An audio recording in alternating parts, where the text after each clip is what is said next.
Hello students, welcome back.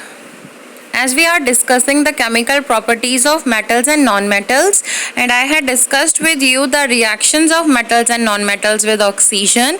So in this video we are going to discuss about the reactions of metals and non-metals with water. So first we'll discuss about the reactions of metals with water. When a metal reacts with water, then a metallic hydroxide or a metal oxide is formed and hydrogen gas is liberated out. The reaction for this is that metal plus water will gives you metal oxide or metal hydroxide plus hydrogen gas. The intensity of the reaction of metals with the water depend upon their chemical reactivity. Like some metals reacts vigorously even with cold water, some reacts with hot water, some reacts with steam, whereas some metals do not react even with hot water, cold water, or even with steam. Like here we are seeing that sodium is very reactive metal, therefore sodium metal reacts violently even with cold water.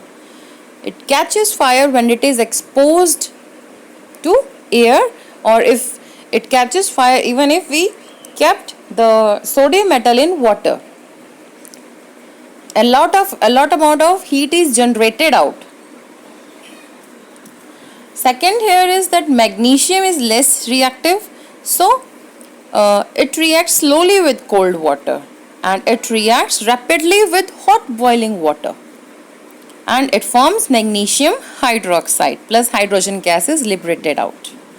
And metals like zinc, iron, they are very least reactive metals, so they react very slowly even with steam, and they form zinc oxide and iron oxide.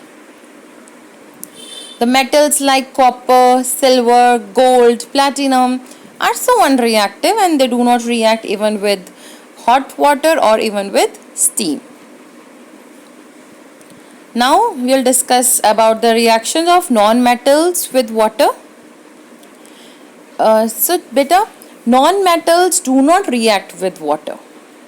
Like for example, if we are taking a case of sulfur, sulfur is a non-metal and it do not react with water.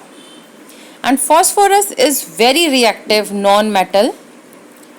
If phosphorus is kept open in air, it reacts with oxygen of the air and catches fire. So in order to protect that phosphorus from the atmospheric air, we have to store that phosphorus in water because it do not react with water, as phosphorus is a non-metal. So metals reacts with oxygen to form metal oxide or metal hydroxide plus hydrogen gas is liberated out, but non-metals do not react with water. So this is all for the reactions of metals and non-metals with water. Thank you so much.